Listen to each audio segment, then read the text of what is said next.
Okay मालिक, so good evening, hopefully everybody is doing good और आशा करता हूं कि आप तोड़ करेंगे मालिक। तो भारत माता की जय मालिक। ओके, तो भारत माता की जय बड़ी। तो technically we are now on the next unit and this is your second last unit of Indian contractor. I hope Indian contractor बहुत बड़ा है बट लेकिन technically now it is in manageable size, उसको मैनेजेबल कर लीजिए। पहला point आता है बेलमेंट और उसके बाद आएगा प्लेज। पहले बात करेंगे बेलमेंट। सर सेक्शन नंबर कौन सा चालू होता है? 148। कौन सा चालू होता है बड़ी? 148। बड़ी 148 में बेलमेंट डिफाइन किया है। बेलमेंट में आपको दो नाम याद रखने हैं, एक है बेलर, एक है बेली।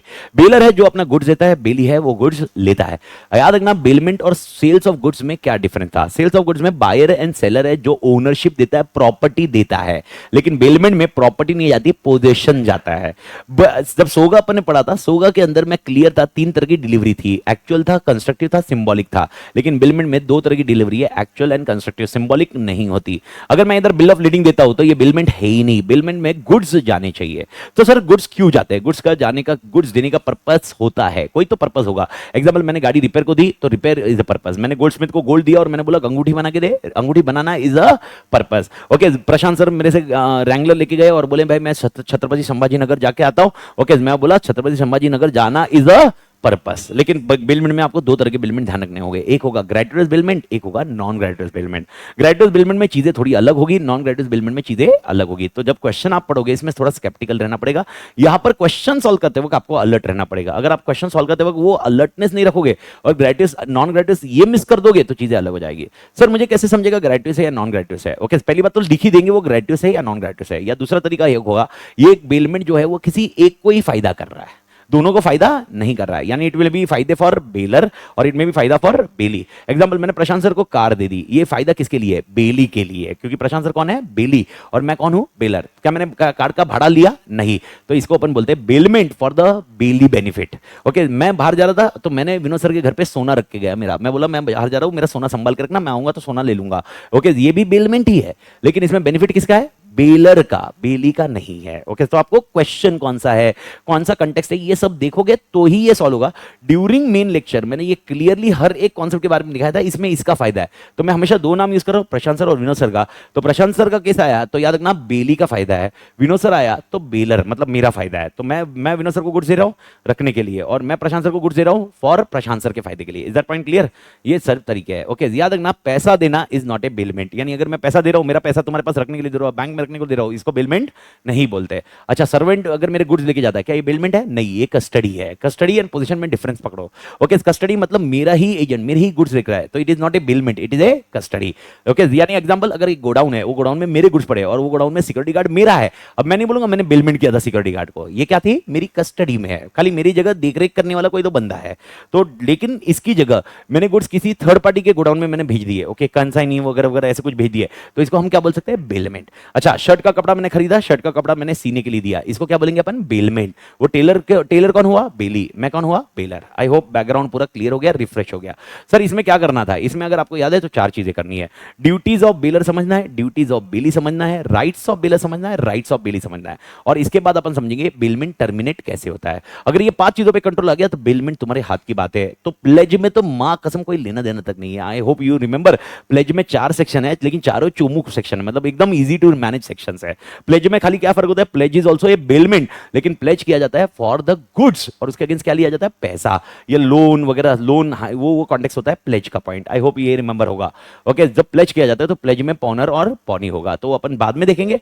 पर पॉनर और पॉनी में आपको मैं बता रहा हूं मसाला कंटेंट कम है, तो अपना मेन ध्यान किस पे देने का है? बेलर एंड बेली। तो वो चार क्वेश्चन और पांचवा क्वेश्चन याद रखना, duties of bailor, duties of Bailey, rights of bailor, rights of Bailey and termination of bailment. I hope clear है बड़ी। तो let's start with the content. और इसमें याद रखना एक दो तीन चीजें होगी जो आपको प्लेज में भी अच्छे से क्वेश्चन आ सकता है। जैसे मैंने आपको ये बताया, ओके, जिसमें मुर्गी दी थी, मुर्गी और बढ़ के हो गई, अंडे बढ़ के हो गए, क्या वो एक्रीशियन बेनिफिट जो मिलेंगे वो मुझे वापस देने पड़ेंगे? यस, ये कॉन्टेक्स्ट रहेगा। तो let's start with the bailment. I hope bailment का तोड़ कॉन्सेप्ट याद आ गया। ओके, मेरे ख्याल से रिफ्रेश हो गया बड़ी। ओके, हाँ या ना? चलो सुस्त हो रहे तुम लोग। Bailment is the delivery of goods by one person to another for some purpose upon a contract that goods shall, when the purpose is accomplished, be returned or otherwise disposed in according to the directions of the person delivering them. I hope झेपिंग बड़ी ठीक है। Parties कितने हैं? Baler and बेली, ये भी clear है। Essential elements of A valid contract of bailment क्या क्या होगा? पहला, कॉन्ट्रैक्ट होना चाहिए, बस याद रखना, there is no consideration necessary to create a valid contract of bailment, इसीलिए तो अपने पढ़ा ग्रेटुइटस बेलमेंट। ग्रेटुइटस बेलमेंट हुआ तो कंसिडरेशन होगा ही नहीं। अच्छा, मैंने प्रशांत सर को गाड़ी दी छत्रपति संभाजी नगर जाने के लिए, क्या मैंने उनसे भाड़ा लिया? नहीं। ग्रेटुइटस बेलमेंट, कहां पर कंसिडरेशन? मेरे को कंसिडरेशन क्या है? ओके, अच्छा मैंने बाहर जा रहा था, विनोद सर के पास अंगूठी रखी थी मैंने संभालने के लिए, कौन सा विनोद सर ने क्या भाड़ा लिया मुझसे? नहीं। ओके, पर एक्सपेंसेस लगेंगे, नेसेसरी एक्सपेंसेस वो देखने पड़ेंगे अपने को। Okay, that is your first point contract में कंसिडरेशन का पॉइंट। अगला पॉइंट, डिलीवरी ऑफ गुड्स। क्या बेलमेंट में गुड्स होना डिलीवर होते हैं? यस, पर कौन से गुड्स होते हैं? खाली movable. Okay, and most important, never for immovable goods. Immovable goods का बेलमेंट हो ही नहीं सकता बड़ी। ओके, और दो डिलीवरी होती है, एक्चुअल एंड कंस्ट्रक्टिव। तो मैंने गाड़ी अगर प्रशांत सर को दे दी तो कौन सी डिलीवरी? एक्चुअल। मैंने चाबी दी तो कंस्ट्रक्टिव। ओके, ये पॉइंट ध्यान रखना। Purpose, the goods are delivered for some purpose. अच्छा, मैंने गाड़ी रिपेयर में दी, वर्कशॉप में दी, तो मेरे को पता पर्पस क्या होगा? रिपेयर करना। तो मैंने चाबी दे दी तो कंस्ट्रक्टिव, गाड़ी देके जाइए तो अंदर, ओके, एक्चुअल डिलीवरी। क्लियर है बड़ी? Possession, change of position can happen by physical delivery or by any action which has the effect of placing the goods in the position of bailey. याद रखना, मेरा सर्वेंट इज नॉट अ बेली, मेरा servant is only taking care of custody. ये अब मैंने discuss किया आपके साथ वेयर हाउस का भी। रिटर्न ऑफ गुड्स, क्या गुड्स वापस करने पड़ेंगे? Yes, the goods should be return in the same form as given और may be in altered as per a बेलर्स direction. अब जैसे मैंने टेलर को कपड़ा दिया, क्या वो कपड़ा वापस देगा? क्या नहीं, कपड़ा नहीं, शर्ट बना के देगा। That is nothing but a direction, bailor's direction. Clear buddy? Okay, ये होने के बाद टाइप्स ऑफ बेलमेंट। सर कितने प्रकार के बेलमेंट है? दो। On the basis of benefit, किसके बेनिफिट में है? तीन। बेलर के बेनिफिट, बेली का बेनिफिट, दोनों का बेनिफिट। मेरे को बताओ प्रशांत सर का कंसेप्ट, बेली का बेनिफिट। मेरा और विनोद सर का कॉन्सेप्ट, बेलर का बेनिफिट। और भाई मैं गाड़ी रिपेयर को दे रहा हूँ, गाड़ी रिपेयर को दे रहा हूँ, दोनों का बेनिफिट। ओके, रिपेयर वाले मेरे से चार्जेस लेगा और मेरी गाड़ी रिपेयर होके आएगी, तो किसके बेनिफिट? दोनों के। Okay, on the basis of reward, bailment can be classified of two types. What are the two types? Gratuitous and non gratuitous. Bharat माता की शिपिंग बड़ी। मेरे ख्याल से लॉजिक क्लियर है सबके लिए। अगला पड़ा हुआ है ड्यूटीज ऑफ बेलर। जैसे मैंने आपको बता दिया duties of baler. Sir 4 duties of bailor है, अच्छे से समझिए, वापस रिकॉल कर लीजिए सब कुछ। सबसे पहला ड्यूटी ऑफ बेलर क्या है सर? ड्यूटी ऑफ बेलर है to disclose the fault in goods bailed. अगर आपको याद होगा, गुड्स अगर बेल किए हुए, अगर उसमें कुछ फॉल्ट है तो वो बतानी जरूरी है। किसको बताना जरूरी है? बेलर को। किसको? बेली को। अगर मेरी गाड़ी है, उसके ब्रेक खराब है या ब्रेक नहीं चल रहे, तो मेरे को प्रशांत सर को बताना जरूरी है। सर यहाँ पर याद रखना, ग्रेटुइटस रहा तो जो मुझे फॉल्ट मालूम है वही बताना चाहिए। जो फॉल्ट मालूम नहीं है तो मेरी गलती नहीं है, तो मेरे इसमें लाइबिलिटी नहीं है। लेकिन अगर ये नॉन ग्रेटुइटस है, टूरिस्ट की कार है, अगर फॉल्ट मालूम है तो उसके लिए लायबल है, जो फॉल्ट मालूम नहीं है उसके लिए भी वो लायबल रहेगा। यानी प्रशांत सर अगर गाड़ी लेके गए और मुझे मालूम था कि भाई ब्रेक खराब है और प्रशांत सर को कुछ हो गया, तो क्या उसकी लायबिलिटी मुझे डैमेजेस मुझसे रिकवर कर सकते हैं? यस। लेकिन मुझे मालूम ही नहीं था भाई अंदर का कुछ इंजन का स्पार्किंग का कुछ खराब है, अब मेरे को उसके डैमेजेस की रिकवरी कौन? प्रशांत सर कर सकते क्या? नहीं। ये कॉन्सेप्ट कौन सा होगा? ग्रेटुइटस। लेकिन अगर टूरिस्ट की गाड़ी है, टूरिस्ट की गाड़ी है, भाड़ा देके जा रहे हैं, तो क्या इसके लिए लायबिलिटी रहेगी? यस। ये पॉइंट आपके लिए दोनों कॉन्सेप्ट है in case of gratuitous and non gratuitous. Bound to disclose the bailee fault in goods bailed which bailor is aware, okay, responsible for such damages whether he was aware or was not aware of existence of such faults। Bharat माता की shipping बड़ा। Okay, second point. Okay, ये हुआ section तेरा 150। हाँ, 150 151 मत बोलना, 151 duties of बेली में आएगा, ड्यूटीज ऑफ बेली। अगला आएगा 158 सर, ड्यूटी टू पे नेसेसरी एक्सपेंसेस।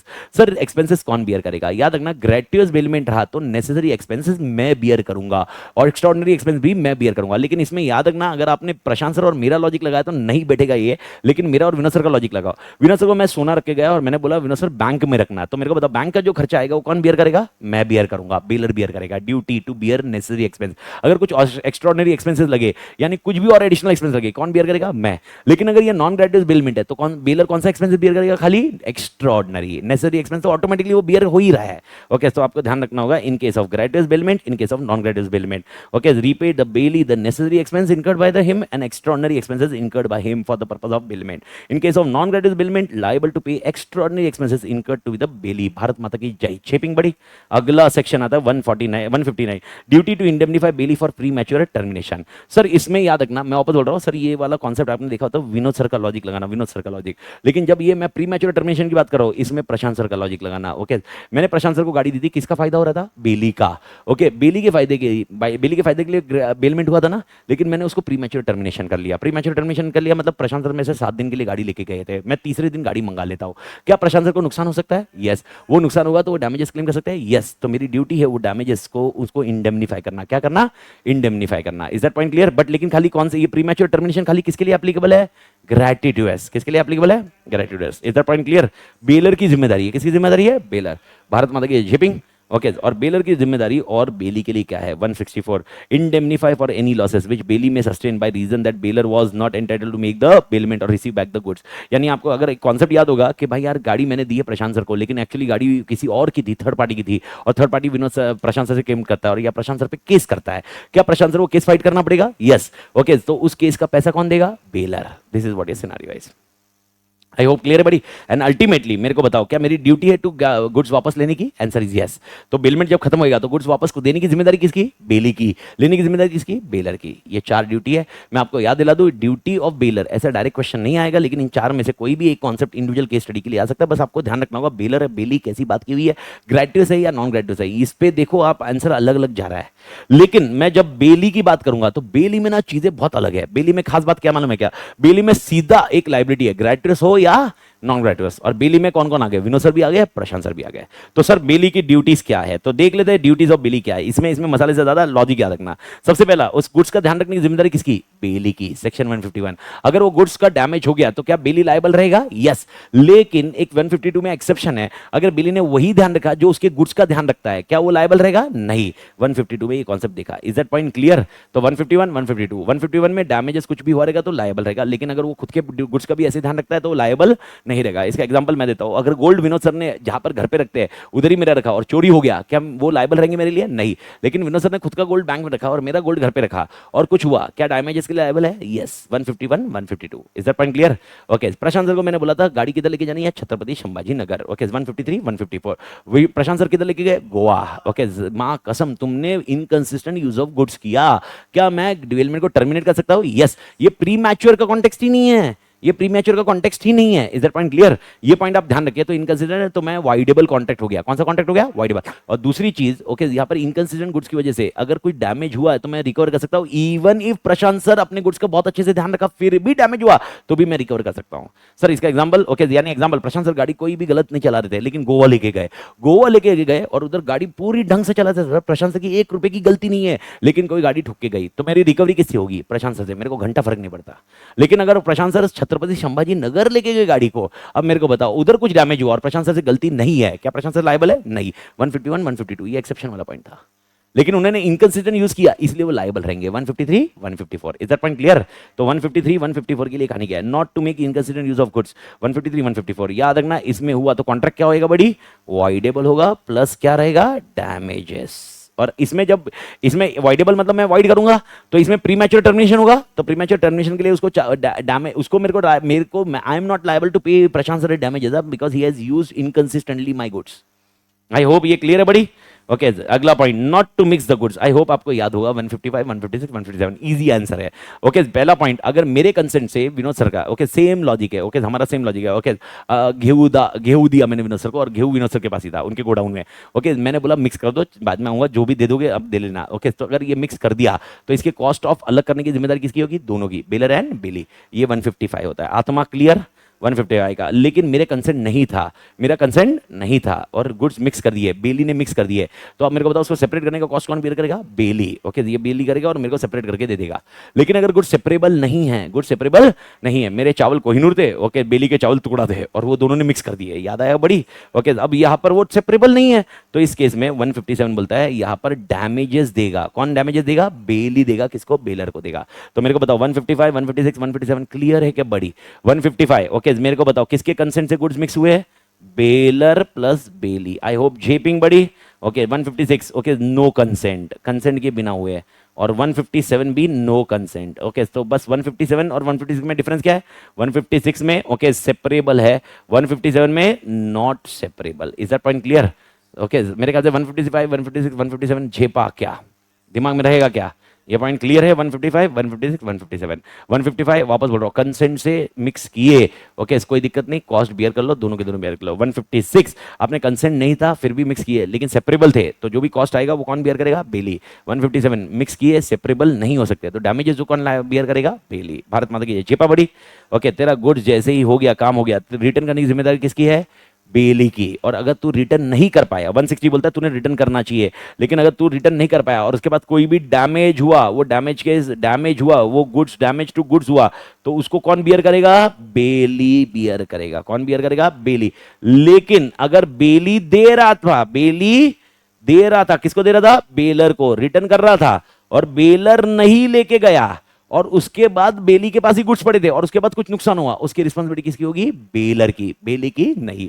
ये 161 160 क्लियर करता है। मैंने इसकी ओफू भी लिखा के दिए थे, केस लॉ भी लिखा के दिया। वापस एग्जांपल याद दिलाता हूं, मैंने तुम्हें बुक बाइंडिंग के लिए दी थी, ओके। तो मैंने क्या किया, मैं बेलर, तुम बेली, तुम बोले बुक्स रेडी हो गई, मैं लेके नहीं गया पर, ओके। 2 दिन के बाद मैं बोला 2 दिन के बाद लेके जाता हूं, पर वो उसके बीच में वो आग लग गई और बुक्स जल गई, तो किसका नुकसान कौन बेयर करेगा? Baler. Okay, I hope clear है बड़ी। लेकिन बेली ने बाइंडिंग ही नहीं किया, डिले कर दिया, बेली ने बोला देता हूं, या बेली ने रखा अपने पास, दिया नहीं, और नुकसान हुआ, किसकी जिम्मेदारी? बेली की। आई होप झेपिंग 160 161 160, ओके, जिसकी लाइबिलिटी है रिटर्न करने की गुड्स की, और 161 अगर वो गुड्स रिटर्न नहीं करता है और नुकसान होता है तो किसकी लाइबिलिटी? बेली की। लेकिन रिटर्न करता है और वो लेके नहीं जाता, कौन लेके नहीं जाता? बेलर। तो उसके बाद कुछ हुआ गुड्स को, तो कौन रिस्पांसिबल? Okay, baler. भारत माता की शिपिंग। ओके, उसके बाद वाला तो मेरे ख्याल से अगला पॉइंट तो तुझे मालूम है, मुर्गी। ओके 163, ओके, मुर्गी मुर्गी मुर्गी मुर्गी मुर्गी, याद है क्या भाई? ओके, एक बंदा था जो गया भाई, मैं मेरे पास 500 मुर्गी थी, मैं विनोद सर को बोला मैं यूएस घूम के आता हूँ, आप 500 मुर्गी संभालिए, और 500 मुर्गी और 200 अंडे संभालिए, याद आया करे? ओके, मैं जब यूएस से वापस आया तो ये 500 मुर्गी की 600 मुर्गी हो गई, और ये 200 अंडे के, ओके, 300 अंडे होंगे। अब ये अपने आप नहीं हुए रहे, वो जो अंडे थे ना वो मुर्गी में कन्वर्ट हुए, समझा? कोई नया नहीं खरीदा है, ये अपने आप ही मुर्गी के अंडे, अंडे के मुर्गी कन्वर्ट हुए, और नए मुर्गी ने नए अंडे दिए। आई होप समझा बड़ी। ओके, तो अब मेरा क्वेश्चन है, क्या विनोद सर मुझे वापस पूरा देंगे? Yes, unless until mention in contract. अगर विनोद सर बोलते भाई यार मैं मेहनत करने वाला हूँ, मैं खिलाने वाला हूँ, मैं पिलाने वाला हूँ, सब ध्यान रखने वाला हूँ, तो जो भी एक्स्ट्रा होगा वो मैं रखूंगा, और कॉन्ट्रैक्ट में लिखा था ऐसा है, तो फिर विनोद सर लेके जाएंगे। Is the point clear? और ये प्लेज में भी एप्लीकेबल है। अगर मैंने ऐसा मैंने एक घोड़ा था मेरे पास, ओके, घोड़ा था, और मैंने प्लेज किया, प्लेज करने के बाद ओके मैंने मेरे मेरे पैसे ले लिए, यूज किए, फिर पैसा आ गया, मैं देने गया, तो घोड़े का बच्चा भी हुआ, क्या घोड़े का बच्चा भी मेरा होगा? Yes, unless until contract agreed. Section को रट लेना 163, भाई साहब मैं आपको वापस बता रहा हूँ, very important section, I hope याद। ये दोनों तोड़ इंपॉर्टेंट सेक्शन है, ड्यूरिंग लेक्चर मैंने क्लियर बताया, duties of bailor, duties of bailee. Bharat माता की झेपिंग क्या बड़ी, and not to set up a adverse title, यानी कहीं पर भी वो टाइटल के ऊपर गड़बड़ मत करना, किसी और के साथ ट्रेड मत करना गुड्स, तो गुड्स के लिए कोई एडवर्स टाइटल सेटअप मत करना। ओके, अगला पॉइंट आता है rights of baler. Okay, rights of baler अगर आपको मालूम होगा तो उल्टा सीधा ऊपर नीचे वाले ही कॉन्सेप्ट है।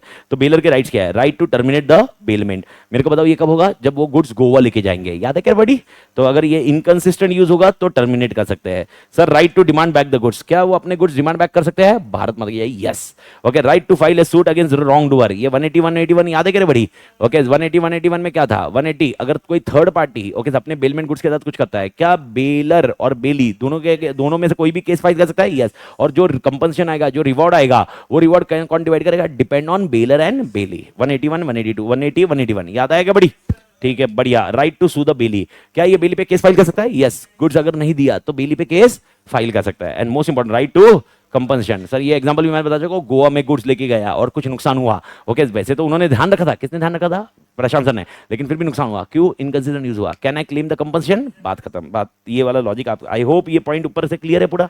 ओके, अगला आता है rights of bailee. Sir rights of bailee क्या है? पहला point, right to deliver the goods, right है, right to deliver the goods to any one of the joint bailor. I hope ये पॉइंट आपको याद होगा। ओके, अगर मैंने विनोद सर ने और प्रशांत सर ने, सीनो ने, सुशील सर ने, चारों ने सूट सिलवाया था, याद है? मैंने आपको एग्जांपल दिया था। अब मेरे को बताओ, टेलर रेड वाला कलर का सूट सिलवाया था, याद आया? ओके, वो सूट मैंने सिलवाने दिया। ओके, अब मेरे को बताओ, टेलर अगर मेरे को ही देता चारों सूट, चल जाएगा क्या? Answer is yes. Okay, the rights of bailor, rights of bailee है, he can give the goods back to any of the bailor. जरूरी नहीं है, अनलेस अंटिल एग्रीड। अगर चारों के चारों बोलेंगे नहीं एक एक सूट अपना अपना उसको दे दो, ऐसा होगा तो अलग है, लेकिन अगर ये नहीं लिखा है तो क्या वो बेली किसी को भी गुड्स दे सकता है? यस। मैं पूरा एग्जांपल के साथ आपको रिकॉल कर दिया। हाँ भाई, ओके, अभी गड़बड़ नहीं करना। ओके, अगला point, right to indemnify. Okay, ये तो मेरे ख्याल से क्लियर ही है। अगर प्रशांत सर गुड्स लेके गए, गाड़ी लेके गए, और बीच में भाई यार सुशील सर आते बोलते ये रैंगलर मेरी है, और कोर्ट केस फाइल होता है, कुछ होता है, तो मेरे को बताओ प्रशांत सर तो केस लड़ेंगे ही, तो प्रशांत सर का जो केस लड़ने का कॉस्ट है वगैरह वगैरह है, कौन रिकवर करेगा? किससे रिकवर करेगा? मुझसे, indemnify. Right to claim compensation in case of faulty goods, ये भी पढ़ा दिया था अपन ने। ओके, लेकिन आपको याद होगा ना, इधर कंपल्सन के लिए ग्रेट्यूटस, नॉन ग्रेट्यूटस। ग्रेट्यूटस रहा तो अगर नोन वाले है तो ही मैं लायबल हूं, अननोन वाले तो लायबल नहीं हूं। नॉन ग्रेट्यूटस रहा तो कोई भी फॉल्टी गुड्स है तो मैं लायबल रहूंगा। अरे ये ड्यूटीज में लिखा था ना buddy. Okay, right to claim necessary expenses, याद आया क्या? ओके सर, यहाँ पर भी मैंने आपको बताया दो तरह के एक्सपेंसेस है, extraordinary expense and ordinary expenses. अगर ग्रेटुइटस है तो दोनों एक्सपेंसेस रिकवर होंगे, अगर नॉन ग्रेटुइटस है तो खाली एक्स्ट्राऑर्डिनरी एक्सपेंस रिकवर होंगे। बढ़िया बढ़िया, आई होप जेपिंग ना। Right to apply to court to decide the title of goods, यानी एग्जांपल प्रशांत सर गाड़ी लेके गए, सुशील सर बीच में मांग रहे, तो प्रशांत सर किधर चले गए, सीधा कोर्ट में, और कोर्ट को बोलेंगे भाई डिसाइड करो। क्या प्रशांत सर ऐसा कर सकते हैं? यस, सेक्शन 161 में दिया है। Right of particular lien for payment of services, मैंने शर्ट के कपड़ा दिया था और मैं बोला मेरे को सी के दे दो, ओके मैं बोला टेलरिंग की पैसे मैं बाद में दूंगा, ओके तो मैं टेलरिंग के पैसे नहीं देता हूँ, क्या वो मेरा शर्ट संभाल के, मतलब वो शर्ट लीन रख सकते हैं? यस। कौन सा लीन है ये? पर्टिकुलर लीन और जनरल लीन, स्पेशल लीन नहीं होता है, याद है ना बड़ी? तो दो तरह के लीन होते हैं, जनरल लीन एंड पर्टिकुलर लीन। तो मेरे को बताया कौन सा लीन है? पर्टिकुलर, क्योंकि स्किल सेट से होता है, याद है बड़ी? और जनरल लीन तो मैंने क्या समझा था, जनरल लीन किसके पास अवेलेबल है? खाली बैंक, ओके वॉर फिंगर्स या फैक्टर्स, ओके इनके पास ही जनरल लीन अवेलेबल है। जनरल लीन में क्या होता है? जनरल में एक लोन दिया, ओके उसके एक लोन दे दिया तुम्हें, दूसरा लोन दिया, दूसरे लोन के अगेंस्ट मैंने तुमसे गाड़ी ले ली, लेकिन तुमने रिपे किया दूसरा लोन, क्या मैं तुम्हारी गाड़ी पहले लोन के अगेंस्ट भी रख सकता हूँ? यस। लेकिन वापस मैं बोल रहा हूँ कॉन्ट्रैक्ट होना चाहिए, क्या होना चाहिए? Contract. General loan, lien and particular lien, Bharat माता की जय। छिपा ओके। आफ्टर दैट मेरे ख्याल से 180 181 बताने की जरूरत नहीं है। Can we close on this? Okay अगला पॉइंट है टर्मिनेशन ऑफ बेलमेंट। पहला, सर कब टर्मिनेशन होता है? ओके गाड़ी 10 दिन के लिए लेके गए थे, कितना दिन? 10 दिन। 10 दिन खत्म हो गया, क्या गाड़ी वापस देनी चाहिए? बात खत्म। Yes. Okay sir fulfilment of purpose, मेरे को बताओ गोल्ड स्मिथ को मैंने अंगूठी बनाने के लिए दिया था, अंगूठी बन गई, क्या वापस देना चाहिए goods? Yes. Okay by notice, ये तो मैंने आपको बता दिया नोटिस है, लेकिन प्री मैच्योर बिलमेंट है तो आपको क्या लेना पड़ेगा? एक्सपेंसेस, मतलब जो भी डैमेजेस होंगे वो देने पड़ेंगे। हाँ ग्रेटुइटस बिलमेंट आया तो याद आया, बाय द डेथ, डेथ हुआ तो भाई तो खत्म ही होगा बिलमेंट यार, डेथ बिलमेंट भी खत्म होता है, एजेंसी भी खत्म होती है, ओके अश्योरिटी भी खत्म हो गया, तो मालूम है ना, मालूम है ना, सब खत्म हो, डेथ में तो सब खत्म ही हो गया ना, कॉन्ट्रैक्ट ही, जो कॉन्ट्रैक्टिंग पार्टी वो मर गया तो क्या ही तुम करने वाले हो। एंड मोस्ट इंपॉर्टेंट डिस्ट्रक्शन और modification of the subject matter, मेरे को बताओ रैंगलर लेके गए थे, रैंगलर ही जल गई बीच में रास्ते में, अब काय का बिलमेंट? ओके आई होप शेपिंग बड़ी। तो डिस्ट्रक्शन, टर्मिनेशन ऑफ बेलमेंट, यहां तक बहुत तोड़ आप याद रखना, मैं वापस बोल रहा हूं bailment again a very good concept, very easy concept. And bailment, अच्छा एक चीज वापस मैं समझा देता हूं, मैंने क्लियरली समझाया था during the lecture, make it sure question clearly आएगा, आईसीए का है, इंडियन कॉन्ट्रैक्ट एक्ट है, सोगा है, पार्टनरशिप है, सब बताया जाएगा, आप दिमाग में प्लीज बिठा के रखना। ओके जब मैं बेलमेंट लिख रहा हूं तो इंडियन कॉन्ट्रैक्ट एक्ट के हिसाब से ही रखूं, सोगा में बेलर की ड्यूटी, बेलर का पॉइंट घुसेड़ना मत अनलेस अंटिल आस्क, क्योंकि सोगा में भी बेलर का बेली का पॉइंट है। मैं याद दिलाता हूं, सेलर ने गुड्स बेच दिए, गुड्स की प्रॉपर्टी चली गई, तो गुड्स किसका? बायर का, लेकिन अभी भी गुड्स किसके पोजीशन में? सेलर, तो seller is holding that goods in the position as okay on behalf of buyer as a bailee, तो his duties will be as a bailee, तो उसका नुकसान कितना रहेगा? अब उधर कुछ ज्ञान मत चेप लेना, ये उसकी जिम्मेदारी है गुड्स वापस दे देने का, रिटर्न, फालतू में ज्ञान मत चेपना अनलेस अंटिल इट, हाँ वो बेलमेंट वाला कॉन्ट्रैक्ट आया तो लिखना, पर उसमें क्या लिखोगे? उसका नुकसान की भरपाई करेगा। नुकसान की भरपाई मतलब अगर करना है तो आप थोड़ा सा और एडिशनल नॉलेज देना चाहते हो, 150 151 को रखो, 151 152 को रखो, किसको? 151 152, ये वाले कॉन्टेक्स्ट में रखने का, ये दो में वो सेलर की जिम्मेदारी लिखने की, समझा? लेकिन बाकी और ज्ञान चेपने का नहीं, समझा बड़ी? ये चीज ध्यान रखिए। तो बेलमेंट कहानी खत्म हो जाती है। इसके बाद दो चीजें, finder of goods. Finder of goods का अपन डिस्कशन कर चुके थे, इफ रिमेंबर, अपन ने जब 68 69 70 71 72 डिस्कस किया आपके साथ कॉसी कॉन्ट्रैक्ट। 71 वाले लेक्चर में आई डिस्कस ऑलरेडी 168 एंड 169, मेरे ख्याल से ये दोनों याद होंगे, मैं इस पर टाइम पास नहीं कर रहा हूँ। ओके ये दोनों अपन ने फाइंडर ऑफ गुड्स पे कर लिए। तो अगर मैंने क्वेश्चन पूछा फाइंडर ऑफ गुड्स की रिस्पॉन्सिबिलिटी बताइए, फाइंडर ऑफ गुड्स की रिस्पॉन्सिबिलिटी बताइए, 71। ओके फाइंडर ऑफ गुड्स अगर कोई ओनर मिल गया तो क्या करना चाहिए? 168। ओके और अगर ओनर नहीं मिला या पैसे नहीं मिल रहे तो क्या कर सकता है? 169। समझ में आया? ओके ये होपफुली क्लियर है। और दो लीन है, कौन से लीन है? जनरल लीन एंड पर्टिकुलर लीन, ये दोनों लीन का कॉन्सेप्ट 171 170। ओके राइट क्या है? Possession of goods for other account also, यहां पर possession of goods only for that particular amount. Okay creation recognise through an agreement, it is automatic, ये automatic रहेगा। Exercise कब कर रहे हैं? Goods even without involvement of labour, यहाँ पर लेबर एंड स्किल्स कुछ इन्वॉल्व होगा तो रख सकते हो। यहाँ पर कौन कर सकता है? Banker, factors and other things, यहाँ पर कोई भी जो बेलर ओनर फाइंडर जो भी रहेगा ये कर सकता है। Everybody clear? लेकिन मैं इस पर एक कॉन्सेप्ट आपको हाईलाइट करवाना चाहता हूँ, आई होप आपको याद होगा। ओके मैं आपको बता रहा हूँ, ये है मैं, ओके 80 और ये है टेलर। टेलर को बोला था मैंने मेरे लिए शर्ट सी के दे दे, ओके टेलर को कपड़ा दिया, टेलर ने बोला मैं 7 दिन में शर्ट सी के दे दूंगा, ओके और मैंने बोला उसको मैं 15 दिन में पैसे दूंगा। कुछ समझ में आ रहा है बड़ी? ओके अब मेरे को बताओ 7 दिन खत्म हुए, क्या टेलर का काम है मुझे शर्ट देना? यस उसको परफॉर्म करना पड़ेगा टाइम पे, ये अपन ने एग्री किया हुआ है। तो अब टेलर 7 दिन बाद ओके मेरे को शर्ट दे रहा था, मैंने शर्ट बना दिया, दे रहा था, बोले अमित ये शर्ट ले ले, बोले पैसे दे, मैं बोला मैंने तेरे को बोला था 15 दिन बाद दूंगा, मैं स्टार्टिंग में कॉन्टेक्ट हुआ था, क्या ये टेलर इसके ऊपर लीन रख सकता है? Answer is no. Okay, lien के राइट्स नहीं आए उसके पास। राइट्स कब आते हैं? जब नॉन पेमेंट हुआ, वो कंडीशन था, और नॉन पेमेंट कब होने वाला था? 15 दिन बाद। तो भाई साहब इस बंदे का लीन तो खत्म हो गया। अब तुम दूसरा सवाल बोलोगे, एक काम करेगा, शर्ट देगा ही नहीं, 15 दिन के बाद पैसा देगा तो शर्ट देगा, ये कर ही नहीं सकता। अगर ऐसा किया तो यहां पर उसने ब्रीच किया है, क्योंकि टाइम इज एन एसेंस। याद होगा सेक्शन 50। अभी इसमें मल्टीपल पॉइंट लग सकते हैं आप, लेकिन आप देखोगे तो ये परफॉर्मेंस का ब्रीच हुआ है। ब्रीच होने के बाद अरे इसको डैमेजेस भरने पड़ेंगे। ये क्या एटी क्या करेगा? एटी बाहर से शर्ट खरीदेगा, और जितना भी एक्स्ट्रा पैसा लगेगा वो किससे लगाया? टेलर से लगाया, यानी तेरे गले पड़ जाएगा वो आंसर, समझा? तो टेलर को बहुत सोच समझ के देखना पड़ता है। टेलर ने अगर कमिटमेंट करना है तो यहाँ पर इसने 15 दिन। आई hope you understood the logic. तो अगर कोई ऐसा केस स्टडी आया तो इसमें मत लगाना भाई पर्टिकुलर लियन रख सकता है। पर्टिकुलर लियन कब रख सकता है? 15 दिन बाद। उसके बाद मैं 15 दिन के बाद पर्टिकुलर लियन रख सकता हूं। अरे शर्ट तो होना चाहिए पर्टिकुलर लियन के लिए। आई होप समझा? तो आप इसमें एजम्पशन ऐसे करना, उसने शर्ट दे दिया होगा कौन से दिन पे? 7वें दिन, और 15 दिन के बाद उसके पास कोई ऑप्शन नहीं। तो इसके पास खाली क्या ऑप्शन है? सूट फाइल करना, दैट्स इट। इसके पास कोई ऑप्शन ही नहीं है ब्रीच का, सूट फाइल करना। और सूट फाइल होने के बाद जो भी डैमेजेस वगैरह है जो रिकवरी कर सकता है, और ये इंडेमनिटी भी हो सकता है, क्योंकि ये सूट फाइल करेगा तो सूट का जो केस है वो भी रिकवर हो सकता है बेली का पॉइंट, क्योंकि बेली के पास एक राइट है, राइट टू इंडेमनीफाई। झेपिंग बड़ी। ओके, इसके बाद इसके साथ और एक आता है प्लेज। सर प्लेज है क्या? प्लेज भी बेलमेंट ही है, प्लेज भी बेलमेंट है, बस खाली ये बेलमेंट ऑफ गुड्स है, पर काय के लिए? Security for payment of debt or performance or promise is called pledge. Sir essential contract of pledge क्या है? ओके, जो जो एसेंशियल कॉन्ट्रैक्ट ऑफ बेलमेंट है वो सारे के सारे प्लेज की कहानी में, लेकिन यहां पर okay most important there is bailment of security for payment और performance of promise. The subject matter of pledge is goods.